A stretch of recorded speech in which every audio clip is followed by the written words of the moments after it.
महायुतीच्या सरकारमध्ये 39 मंत्री जे आहेत ते मोठ्या संख्येनं पहिल्याच विस्तारामध्ये सामील झाले. मात्र याच्यामध्ये ओबीसीचे नेते जे आहेत छगन भुजबळ यांना मंत्रिपदावरून डावलले.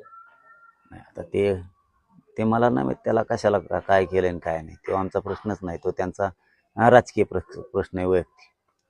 त्याच्याबद्दलचं आपल्याला काय माहिती नाही आणि त्याला का दिलं हे माहीत नाही आणि त्याशी आम्हाला काही देणं घेणं पण नाही.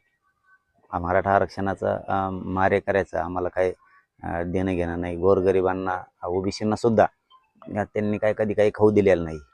परंतु ते आता मला काय म्हणायचं की त्यात पडायचंच नाही आम्हाला. त्या राजकीय विषय त्यांचा तो आरक्षणाचा विषय नाही येतो, तो राजकीय विषय. त्याच्यामुळे त्यांचं ते बघून घेतील. आपल्याला बोलायचं काही गरज नाही असं मला वाटतं की राजकारणात आपण बोलायची गरज नाही. आरक्षणात बोलला तर सोडणार.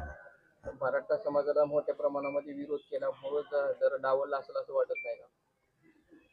नाही, माझं म्हणणं काय की बाबा त्या राजकारणाच्या विषयात मी पडणारच नाही.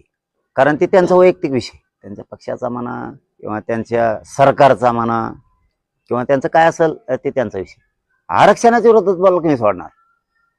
त्यामुळे ते ज्याचा त्याचा विषय जो तो आपण त्याच्यात काय ढवळाढवळ करायची काही गरज नाही, चपडबं करायची गरज नाही. आरक्षणासाठी आम्ही लढायला खंबीर आहेत. उद्या आम्ही तारीख डिक्लेअर करणार आहेत आणि मराठी मोठ्या ताकदीनं त्या तारखेला, जी तारीख उद्या डिक्लेअर होणार आहे त्या तारखेला महाराष्ट्रातल्या कानाकोपऱ्यातले मराठी ताकदीने येणार.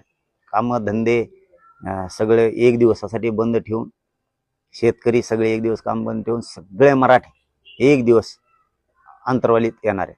सगळेचे सगळे. एवढी ताकद पुन्हा एकदा या देशाला आणि जगाला दिसणारे मराठी किती ताकदीने.